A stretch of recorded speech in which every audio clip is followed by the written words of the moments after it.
Radio Raheem here with the Magic Man, Paulie Malinaggi, wearing many hats at CBS Sports Today. You're a fighter, you're a broadcaster, you're an analyst. What is most important to you right now? As far as in boxing? In your career, I mean, you've got 3 careers going at the same time. Where's your focus lying? I'm a very focused individual. As far when it comes to achieving my goals, I can't say I have one particular one that's more important than the other, but obviously I feel like I'm a boxer first. I still feel like I'm a boxer. When people ask me what I do for a living, I still say I'm a fighter, and then I also work as an analyst. So I haven't started answering that question with I'm a commentator. You know, I'm always a fighter. So I feel like my boxing career is #1 until it's over, and right now it's not over. You've got a huge fight coming up in just a couple of weeks, so your career definitely in the ring is not over. Paulie Malinaggi has gotten opportunity after opportunity, and it's because the fans keep showing up to watch you. Danny Garcia seems like a younger fighter that has the advantage in this. People aren't really giving you a shot in this fight. Talk to me about how you analyze a fight and why you took it. I think it's not anything new. I've been in this position before. When I fought Juan Diaz, I was coming off the Ricky Hatton loss. I was going to Houston, and people just thought I was going there to make Juan look good, and my career was over. And I was able to turn the things around in that fight. Then I was also able to do the same thing when I went to Ukraine and fought Sinchenko. I'd taken a big loss to Amir Khan. I had a couple of comeback wins, but nothing that anybody was buzzing about or anything. And the people thought I was going to Ukraine just to make Sinchenko look good so that he could make his American debut. So this is nothing new to me. People have had this opinion of me before going into a big fight, and somehow, some way, I'm able to dig deep and pull these kind of wins out. And until I keep pulling them out, I'm not going to go anywhere. You know, there eventually will be a time where you don't pull these kind of wins out anymore. But right now, I've had a really good camp, and we work very, very hard, and you know, I really want this fight. I feel like it means a lot to the way I'll be remembered in my boxing career as it is in the final stages, you know. So I don't really worry about or really overthink the process of people's opinions and what they're gonna think of me going into these big fights, because I've been doubted before, just the same way I'm being doubted in this fight, and I've been able to pull out the results somehow, some way. When I have my back to the wall, it's almost like, you know, it's like a cat when it's got its back to the wall, it can do nothing but fight.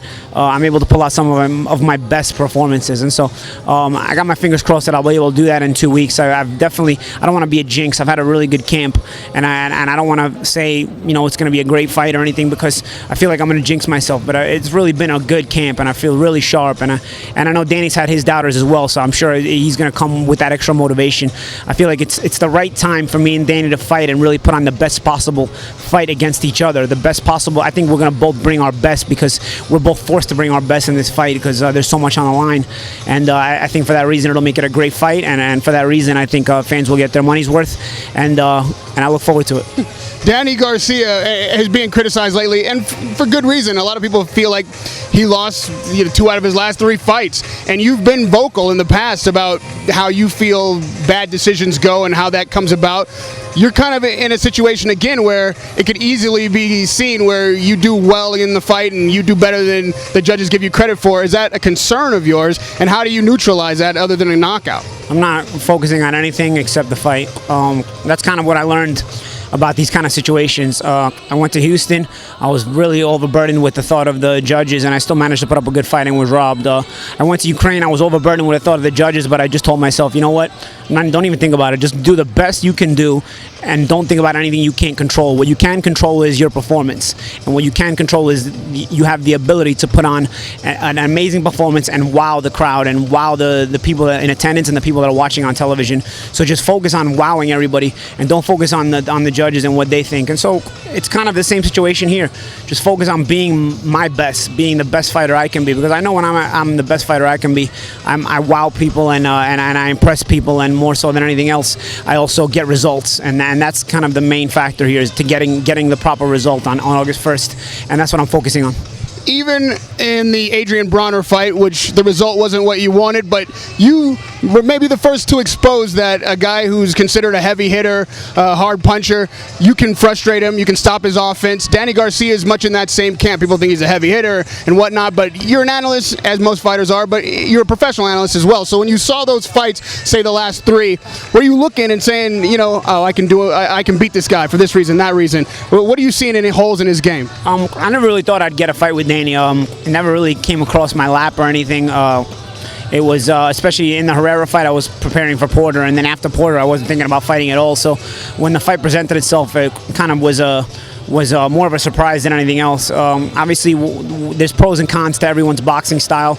I have pros and cons to my style. There's pros and cons to Danny's style. It's a matter of how we make it mesh, how we make it blend, and if I can take advantage of the things that Danny does wrong, and if I can execute my game plan on my end, because I'm more focused on being the best I can be, more so than worrying about what Danny's bringing to the table. And lastly, Pauli, you've got another career or two waiting for you in the wings. You're doing triple duty right now. When you do determine that it's time to hang up these gloves and move on, what's most important to you that Pauli Malignaggi is remembered for as a fighter? I think it's important for me to be remembered as a guy who never backed down from any challenges, took on the best fighters that were always available to him. If you look at my track record, I kind of have a throwback mentality in the way I approach boxing. I want to test myself against the best of my era, against the best of my generation. I think if you don't, then there's really, there's really, what's the fun in that? When you're old, you can look back and say, man, I took that guy on, I took this guy on. Whether you win some, you lose some, but you can say, you'll never have the question mark of, man, what if I would have fought that guy? I wonder what would have happened. I don't want to have those question marks. I want to fight everybody. And so by that same token, I have that mentality. And I notice not a lot of fighters have that mentality. I wouldn't say not everyone, but some guys do. But, I certainly am. I feel I'm a throwback in that way to a guy that wants to fight all the big names and just see how he does, And some big fights I've been able to win. Some big fights I've come up short in. But at the end of the day, I continue to thrive for the big moment, and I lust for these big kind of fights because they get me motivated, they get my juices flowing. And this fight is no different with Danny Garcia. I want to be remembered as the guy that try to take on everybody just like in the throwback kind of way. I have 6 losses, but if you look at the combined records of the guys I lost to, when I lost to them, that's what's most important. It's when I took on these kind of guys. It's not just the fighters I took on, it's the fighters I took on and the time frame that I took them on in. I took them on all at their best, and I feel like that should be given credit even in my losses, and of course in my wins. I've been world champion 2 times, so I feel like I've had an underappreciated career. I feel like people take me lightly when they shouldn't, but you can't really focus on people's opinions. You focus on yourself, and I feel like I've done well with my life considering the places I come from and where I've been in my life, and probably the places that I thought I would never be, and people never thought I would be anywhere. So just from that aspect, I continue to strive to be the best, no matter what the odds are against me. If I can hold you just for one more minute, because when we first met, you may not remember this, was at Wild Card Boxing Gym. You were in the prime of your career. I was a kid or whatever, and you were a staple there. Your trainer, Eric Brown, is there. And recently, there's been so much controversy about your Pacquiao comments and what you said about Freddie, and now Freddie saying you're banned from the gym, and Brown's still there. Talk to me about how you analyze that situation, why you said what you said, and does it matter to you that Freddie says you're not welcome at Wild Card anymore, or you spent so much time in your prime? Yeah, I mean, I've never had a problem with Freddie. If Freddie said that, then that's on Freddie. Freddie owns the Wild Card Gym. I've always had a great respect for Freddie, and I continue to have a great respect for Freddie. I stand by my comments about Manny Pacquiao. I feel like what I've said is the case. I have an educated opinion of behind my reasoning of why I feel that way. I didn't just come out of it and pull it out of my ass. There's been a lot of great fighters in my generation and past generations. I didn't just single out Manny Pacquiao for a certain reason. I singled out Manny Pacquiao because to me it was very clear that there was something very fishy about him. But it's to me, and it's my and I'm allowed to make my opinions. I'm allowed to speculate, especially based on what I know about boxing. And my boxing IQ is far superior to to anyone else's boxing IQ that I ever speak to, and I'm very confident in my boxing IQ. I'm very confident in the things I see.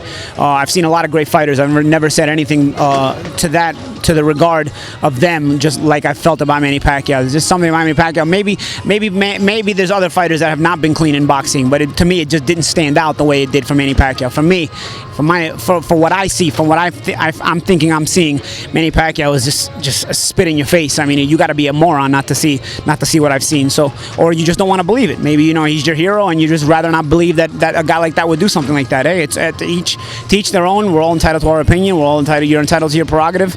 And that's my prerogative, is to have my opinion of Pacquiao. And I didn't, like I said, I didn't just pull it out of my ass. Having said that, I have a great respect for everybody at Wild Card. Freddie Roach, obviously I'm still with Eric Brown, we